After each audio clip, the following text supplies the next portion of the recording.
Hello भाइयों और बहनों, बड़ी खुशखबरी की बात है आपके लिए। कल हमारे पार्लियामेंट ने, इंडिया के पार्लियामेंट ने 10 घंटे वंदे मातरम विवाद पर देश भर में बहस तेज। अरशद मदनी, असुद्दीन ओवैसी, वारिस पठान और विशाल डडलानी ने एक सुर में उठाई संवैधानिक आजादी की आवाज। आइए बताते हैं आपको पूरी खबर इस रिपोर्ट में।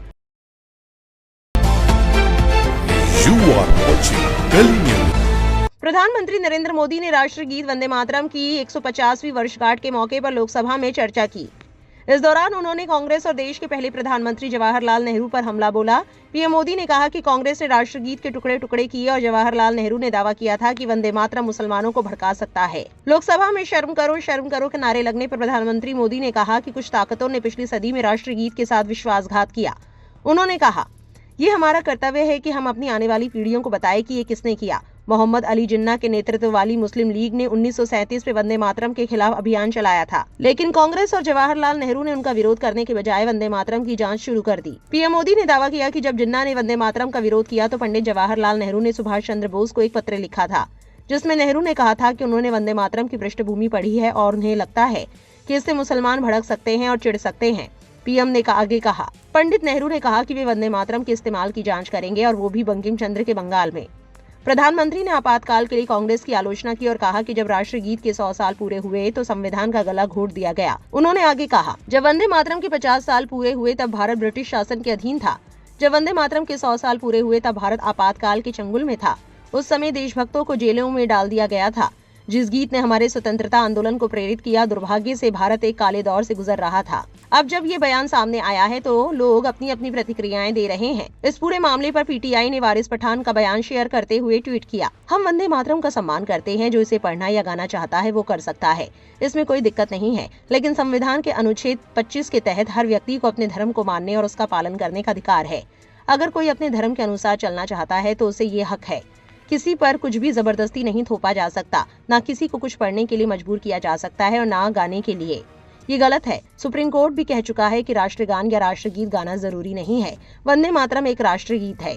मौलाना अरशद मदनी का भी बयान इस पर वायरल हो रहा है। उन्होंने एक्स पर लिखा, हमें किसी के वंदे मातरम पढ़ने या गाने पर आपत्ति नहीं है, लेकिन मुसलमान केवल एक अल्लाह की इबादत करता है और अपनी इबादत में अल्लाह के सिवा किसी दूसरे को शामिल नहीं कर सकता। और वंदे मातरम का अनुवाद शिर्क से संबंधित मान्यताओं पर आधारित है। इसके 4 श्लोकों में देश को देवता मानकर दुर्गा माता से तुलना की गई है और पूजा के शब्दों का प्रयोग हुआ है। साथ ही माँ मैं तेरी पूजा करता हूँ, यही वंदे मातरम का अर्थ है। ये किसी भी मुसलमान की धार्मिक आस्था के खिलाफ है, इसलिए किसी को उसकी आस्था के खिलाफ कोई नारा या गीत गाने के लिए मजबूर नहीं किया जा सकता, क्योंकि भारत का संविधान हर नागरिक को धार्मिक स्वतंत्रता और अभिव्यक्ति की स्वतंत्रता देता है। वतन से प्रेम करना अलग बात है, उसकी पूजा करना अलग बात है। मुसलमानों की देशभक्ति के लिए किसी के प्रमाण पत्र की आवश्यकता नहीं है। स्वतंत्रता संग्राम में उनकी कुर्बानियां इतिहास के सुनहरे पन्नों में दर्ज हैं। हम एक खुदा को मानने वाले हैं, अल्लाह के सिवा ना किसी को पूजने मानते हैं और ना किसी के आगे सजदा करते हैं। हमें मर जाना स्वीकार है, लेकिन शिर्क कभी स्वीकार नहीं। असुद्दीन ओवैसी ने भी कहा, वंदे मातरम जबरदस्ती कहलवाना असंवैधानिक है, ये देशभक्ति की परीक्षा नहीं है। उन्होंने क्या कहा, सुनिए। मोहतरमा, बहुत बहुत शुक्रिया आपका कि आपने एक अहम मौजू पर मुझे बोलने का मौका इनायत फरमाया। और बड़े अफसोस की बात है कि बड़ी धूमधाम से हुकूमत की तरफ से इस बात को रखा गया, मगर 30 से ज़्यादा एमपी यहाँ पर मौजूद नहीं है। मैडम, पहले तो मैं वज़ीर आज़म की इस बात की मजम्मत करता हूँ और उनको बताना चाहूँगा कि जिना के बारे में उन्होंने जो कहा था, हम तो जिना के सख्त मुखालिफ है, इसलिए भारत को अपना वतन माने। मगर 42 में आपके प्यारे वीर और जिना की पार्टी ने नॉर्थ वेस्ट फ्रंटियर, सिंध और बंगाल में मिलकर हुकूमत चलाई और उस हुकूमत ने 1.5 लाख हिंदू और मुसलमानों को अंग्रेजों की फौज में शामिल कराया ताकि वो लड़े। तो किसी शायर ने अच्छा कहा था वजीर आजम के बारे में कि फरेब देकर जमाने को पारसा ना बनिए, इन्हें कहो कि वो बंदा बने खुदा ना बने, अमीर शहर यही चाहता या हजरत कि हमारी चीख गले में रहे सदा ना बने। दूसरी बात मैडम, हमारे वजीर दिफा जनाब राजनाथ सिंह साहब ने बड़ा ही अजीब व गरीब और तकलीफ दे बात कही उम्मुल मोमिनीन के बारे में और उम्मुल किताब के बारे में। उम्मुल मोमिनीन उनको कहते हैं जो हमारे प्रॉफिट मोहम्मद सल्लल्लाहु अलैहि वसल्लम की वाइफ हैं। वो हम तमाम मुसलमानों की माँ, हम उनको तस्वुर करते हैं, मगर हम उनकी इबादत नहीं करते। हम अपनी माँ की इबादत नहीं करते। उम्मुल किताब कुरान है, हम कुरान की इबादत नहीं करते। कुरान अल्लाह का भिजावा कलाम है। तो उसके बारे में भी शायर ने अच्छा कहा कि खबर नहीं जिन्हें अपने दीन व मजहब की, हमें वो दीन का मतलब सिखाने निकले हैं। अहम बात यह है कि मैडम, हमारे मुल्क का आइन क्या इस लफ्ज से आगाज होता है, वी द पीपल। इसका आगाज भारत माता के नाम से नहीं होता है। हमारे संविधान का जो प्रियम्बल है वो क्या कहता है? Liberty of thought, expression, belief, faith and worship. अगर दस्तूर का ये पहला सफा ये बात करता है तो फिर कैसे किसी शहरी को किसी खुदा, देवी, देवता की इबादत करने पर या सजदा करने पर मजबूर किया जा सकता है? आप ही की पार्टी से आज की जो बातें हुई है इसी का बोल रही हैं।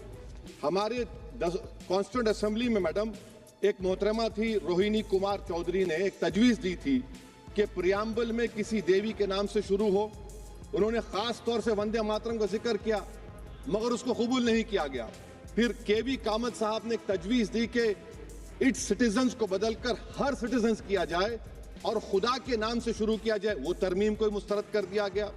हमारे संविधान का उसूल यह है कि भारत क्या है, उसकी अवाम है, अवामी कानून की मुसन्निफ है, अवाम की मर्जी से सबसे बालातर है, अवामी हाकिम है। मुल्क किसी खुदा, देवी, देवता, मजहबी इलामत के नाम से नहीं चलता, ना मुल्क किसी एक मजहब की मिल्कियत है।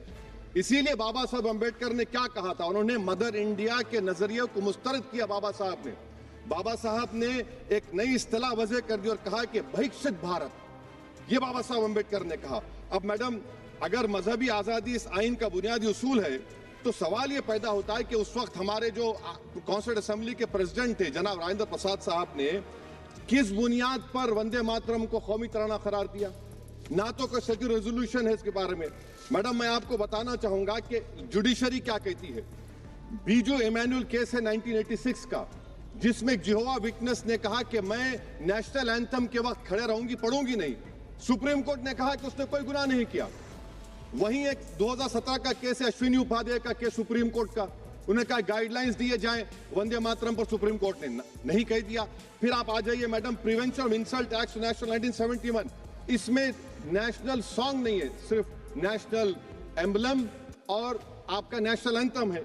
फिर आप आ जाइए 40th अमेंडमेंट आर्टिकल 51 है, 76 में पास हुआ, उसमें भी इसका कोई जिक्र नहीं है।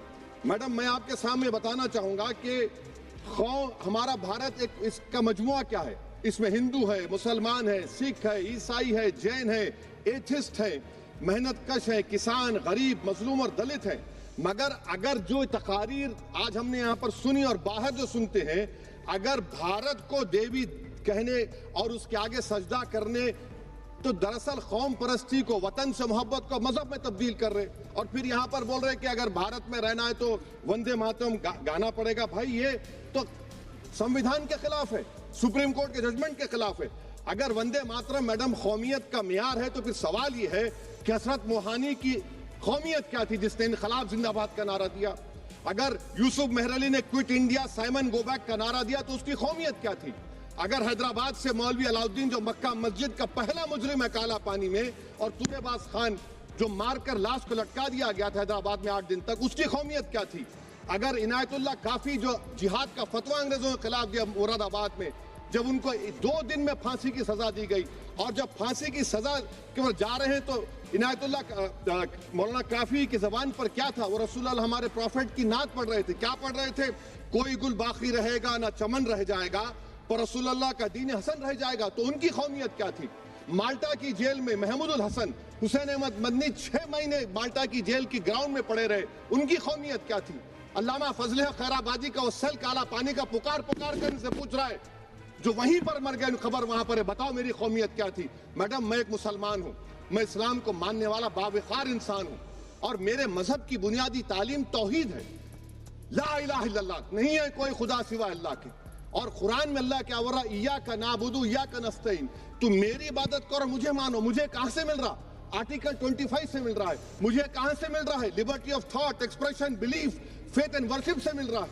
तो इसको जोड़ना ये बहुत ही खतरनाक होगा। और हमारे प्रॉफेट मोहम्मद सल्लल्लाहु अलैहि वसल्लम जब मदीने को गए तो उन्होंने उस वतन के लिए दुआ की, कहा कि अल्लाह मदीने की मोहब्बत हमारे दिलों में और इजाफा कर दे, मक्के से ज्यादा कर दे।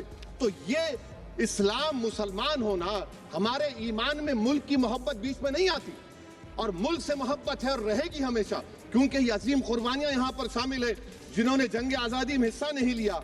आज अगर वो वतन की मोहब्बत का दर्ज देंगे तो बड़ा गलत होगा। मैडम, मैं आपके सामने एक चीज पढ़ूंगा, रविंद्रनाथ टैगोर ने लेटर लिखा सुभाष चंद्र बोस को, मैं सिर्फ किसी ने नहीं पढ़ा ये। क्या कहा टैगोर साहब ने? But parliament is a place of union for all religious groups and there the song can not be appropriate. When Bengali Muslims show sign of stubborn fanaticism, we regard it intolerable. When we too copy them and make unreasonable demands, it will be self-defeating. ये मैं इसको ले करूंगा madam, आप देख लीजिए। फिर दूसरी तरफ मैडम आप आ जाइए, मैं यहाँ पर बैठकर, हाँ, जितने तकारीर यहाँ पर हुए सब जनगण मन पर तनकीद किए, तो मैडम मुझे ये कहना पड़ेगा कि जनगण मन पर आप लोग इतनी तकलीफ क्यों उठा रहे हैं? आखिर इतनी तकलीफ क्यों है? तो मैं जब जाकर देखा तो मुझे 28 दिसंबर का ऑर्गेनाइजर मैगजीन का आर्टिकल मिला, जिसमें ऑर्गेनाइजर लिखता है कि what is the moral sanction behind government choice of Jana Gana Mana except that it can be made an item of entertainment at the sumptuous parties thrown by government officials। आप बताइए इसका बोलेंगे आप? और फिर उसके काइंड कैसा करते हैं? It will mean we can not love our motherhood. Madam please, it will mean that Vande Mataram is buried alive with the word Jangan Mana on the tombstone, for the tomb will also be of Jangan Mana of the will of the people। इस पर आप क्या बोलेंगे? Madam मैं आपको ये बताना चाह रहा हूँ कि वतन की मोहब्बत हमारे लिए बहुत अहम है, मगर ये बताइए हमको कि अभी मैडम यहाँ पर आनंद मठ के बारे में बहुत कुछ कहा गया। मैं सिर्फ 2 मिसालें आपको देता हूँ। आनंद मठ के पेज नंबर 70 और 80 को पढ़ लीजिए। इसके बाद सनातन जहां मुसलमानों के घर पाते थे, इन्हें आग लगा देते थे। आप पेज नंबर 98 पढ़िए। हमें सिर्फ इन मुसलमानों को जड़ से खत्म करना है क्योंकि खुदा के दुश्मन बन चुके हैं। फिर आप पेज नंबर 115-16 दीजिए। फिर मुख्तलिफ इलाकों में मुसलमानों को सदा देने के लिए भेजे जाते, जहां मुसलमान आबादी नजर आती जला दिया जाता। फिर आप देख लीजिए मैडम सफे नंबर 120 पेज 120, बंकिम लिखते हैं कि सनातियों को मालूम नहीं था कि अंग्रेज हिंदुस्तान को निजात दिलाने वाले हैं। ये आप क्यों कर रहे हैं? अब आप मैडम, मैं आपको पेपर्स दे कर दूंगा। मैडम भारत में हमारी आज़ादी इसलिए आई और बरकरार रही कि हमने मुल्क और मजहब को एक चीज़ नहीं बनाया। हमने ऐलान किया कि हमारी मुल्क मुख्तलिफ तबकात मज़ाहिब पर मुश्तमिल है। हमारे मुश्तरका तकदीर हमारी कौमियत का सरचश्मा है। यह खास जबान सकाफत मजहब नहीं है। अगर वंदे मातरम का मतन कौम और मजहब को एक बना देता है, अगर हम इसे टेस्ट बनाते हैं वफादारी का, तो फिर मान लीजिए कि यह गांधी, अंबेडकर, टैगोर, बोस और लाखों आज़ादी के सिपाहियों की सोच को छोड़कर गोडसे की सोच की हिंदू कौमी परस्ताना, मैडम खत्म कर रहा हूं, हिंदू कौम परस्ताना को अख्तियार करेंगे। मुझे वतन से बेइंतहा मोहब्बत है मैडम, और इंशाल्लाह हमेशा रहेगी। मगर बावजूद इसके कि मेरी मस्जिद, मेरी इबादत गाह, मेरे कपड़े, मेरे कारोबार पर हमले होते, मगर मैं फिर भी कहता हूं कि वतन मेरा, हर वतन को हम छोड़कर नहीं जाएंगे। मगर हुब्बुल वतनी का क्या मुतालबा है? हुब्बुल वतनी ये कहता है कि वतन से मोहब्बत है तो जुल्म को खत्म करो, गरीबी को खत्म करो, बेरोजगारी को खत्म करो, जबर का खात्मा करो, अमन का गहवारा बनाओ, पाकिस्तान की दहशतगर्दी को खत्म करो, एक्सप्लॉयटेशन को रोको, शरारत को रोको, मुल्क के खिलाफ की जाने वाली साजिश खत्म करो। मैडम भारत एक चमन है जहां पर हर फूल को खिलना चाहिए, और अगर कोई इस फूल के, अगर पूरे फूल खिलेंगे तो उसकी खुशबू से ये वतन मुअत्तर होगा। मगर अगर इस चमन का माली ये कहेगा कि एक ही फूल खिलेगा, तो मैं जिम्मेदारी के साथ कह रहा हूं, अगर एक ही फूल खिलेगा तो वो सहरा बन जाएगा और माली माली नहीं रहेगा, वो जल्लाद कहलाएगा। तो इसीलिए मैडम हम उम्मीद करते हैं कि हुकूमत इस पर जोर जबर ना करे। मेरा राइट है, यकीनन मैं जानता हूं कि आजादी के लड़ाई में वंदे मातरम का नारा था, मगर अगर आप इसको जबर करेंगे तो ये संविधान के खिलाफ है। वफादारी का सर्टिफिकेट हमसे मत लीजिए मैडम, खत्म कर रहा हूं। वफादारी का सर्टिफिकेट हमसे मत लीजिए। आपके बुजुर्गों के कोई एक किताब में लिख के क्या लिखा है बता दीजिए, कहां पर क्या लिखा हुआ है। तो मैं मैडम मैं इस शेर पर अपनी बात को खत्म कर रहा हूं मैडम, मैं इस शेर पर अपनी बात को खत्म कर रहा हूं मैडम, मैं अपनी बात को खत्म कर देता हूं मैडम, क्योंकि आप बहुत जल्दी में हैं। कि भारत जिंदाबाद, हिंदू मुसलमान जिंदाबाद, दलित जिंदाबाद, ईसाई जिंदाबाद, आदिवासी जिंदाबाद, जो किसी खुदा को नहीं मानते वो भी जिंदाबाद, और मैडम सब पिछड़ा सब आ गया इसमें। तो हम उम्मीद करते कि इस रूह को आप समझेंगे अगर आप सिर्फ अपनी आइडियोलॉजी को लेकर चलेंगे। और आखिर में मैडम, जनाब बंकिम चंद्रा साहब के बारे में मैं आपके सामने डॉक्यूमेंट लेकर रहा हूं कि उन्होंने बीए का एग्जाम पास नहीं किया था, 7 मार्क्स से फेल हो गए थे, ये भी रख रहा हूं। तो आप जिसको लिटरली जायंट बता रहे ये नहीं है। बहुत बहुत शुक्रिया। धन्यवाद सभापति महोदय। म्यूजिक कंपोजर सिंगर विशाल डडलानी का भी बयान खूब वायरल है। वो अपना बयान शेयर करते हुए लिखते हैं, सबके लिए खुशखबरी, भारत को बहुत बहुत हेलो बधाई। भाइयों और बहनों, बड़ी खुशखबरी की बात है आपके लिए। कल हमारे पार्लियामेंट ने, इंडिया के पार्लियामेंट ने 10 घंटे वंदे मातरम पे बहस की। वंदे मातरम जो कि एक बहुत मशहूर और चहीता देश गीत है, जो कि बंकिम चंद्र चटर्जी ने लिखा है। लोग इसे बहुत चाहते हैं। इस पे बहस हुई पार्लियामेंट में, और इस बहस की वजह से मैं आपको बता दूं, इंडिया की बेरोजगारी का प्रॉब्लम सॉल्व हो गया, इंडिगो वाली प्रॉब्लम सॉल्व हो गई है, एयर पोल्यूशन की प्रॉब्लम सॉल्व हो गई है। इमेजिन 10 घंटे एक पोएम पे डिबेट हुई है। इन बातों का जिक्र तक नहीं हुआ, लेकिन ये बातें सब इस डिबेट की वजह से सॉल्व हो गई हैं। ये डिबेट जो आपके टैक्स के पैसों का 1 मिनट पार्लियामेंट में 2.5 लाख रुपया कॉस्ट करता है, 10 घंटे मतलब 600 मिनट, काउंट कीजिए। इस पूरी खबर को लेकर आपकी क्या राय है, कमेंट सेक्शन में जरूर लिखें, और ऐसी और वायरल अपडेट्स के लिए हमारे चैनल को सब्सक्राइब करना ना भूलें।